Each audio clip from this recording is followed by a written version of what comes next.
Are you here to collect the cheque you paid from last time? Yes. Because there was some pretty good response on your videos, so I'm sure there's got to be some YouTube cash coming in. Well, I did get a lot of very positive feedback about how much, you know, I influenced people and how happy they were to hear my story, and they did say, what was your fee for that? Yeah. And because I had actually people contact me from organisations, motivational speaking and stuff, and they asked, and I had to put out a fee, you know. So I gave them. I won't say it here now today. There were some zeros on the end of it. There was a lot of zeros. So yeah, I'm looking forward to receiving my cheque from their side. So. Sounds good. Yeah, I'm sure there's plenty of cash in the bank for that. Yes. Yeah, there was a bit of controversy in your episode as well. Has it been resolved? Look, I mean, are we talking about Skate Beef and Conce's drop-in? He still hasn't learned how to drop in. Yeah, so. I've been keeping up to date with Belco Rails, and I don't know, he's really dropped off a bit this last month. He hasn't done anything. I think he needs a new thong sponsor, or even just someone to put shoes on his feet, because he's terrible. Speaking of shoes, that's the other controversy that came out of your episode. Yeah. Publicly, I'd like to apologise to Andrew Reynolds and his fabulous shoe that I turned into a drink holder. Yes, well, I mean, he did contact me too, and he was not happy. You know, he said, "Well, how dare you disrespect my first shoe?" And it was his first shoe ever, and it was his pride and joy. And yeah, and I was pretty upset because I actually had it on eBay, and it was worth a lot of money. And then I was just watching the prices going up, and then they just all dropped off. Yeah, so well, that's the share market. That's our life in general, isn't it? Yeah, well, you hedged your bets on a shoe, and unfortunately, you know, there was a side. Yeah, well, you know, I'm still not over that, and I think that's you're lucky I came back in actually, because I was a bit upset about that. But I can understand, yeah. But look, I can move on now, so yeah. Yeah. How you been anyway, Dean? Yeah, really well, and the feedback's been great from all the episodes so far. So it's been great to.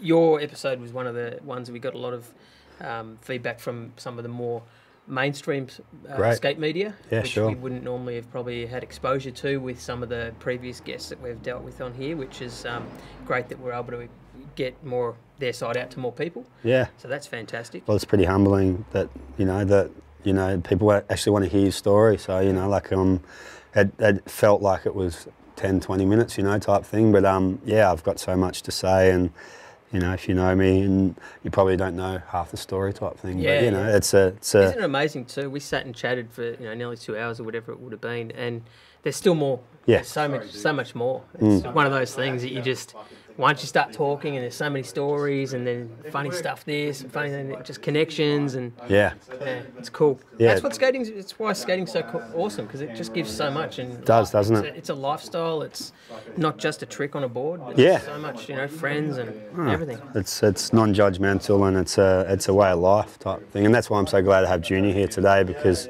for me he's one of the most fun people to skate with I've ever been with, and he's a lifer type thing. So he's lived and breathed skating all his life and come out the other end a really good person for it. So I'm eager for him to get back here and start talking to us about some cool times in skateboarding and some hard times too. Yeah. And that's one of the things that we all need to not neglect, the fact that stuff happens in life, so we'll address that. So and skateboarding, really helps people come out the other end in a good and positive light. So I think it's just really, really good. We were talking shit about his interview and stuff like that. So and the how much he offended me, and I was just talking shit on Conce, It's pretty weird. I gotta say, dude, Conce, he had you with that roof dropping. Man. You think so? But he didn't land it. He dropped in off a roof. But when you're 150 kgs and throw yourself off a roof, man. Into that little pool? The baby pool. About that thing, man. It wasn't even his roof. He didn't trust himself on his own roof. I mean, for dramatical effect, of course, he won hands down. But if we're going to get technical about a roll away on the drop in, I think I'm just going to have to say, technically, I won that one, but This is sounding a little bit like a Dean versus Chris. Knowing Conce's background story too, just the fact he can actually stand on a skateboard, man, I'm going with him winning too. Yeah, sorry, but it's not about me, mate. Come on, so let's talk about you, Junior.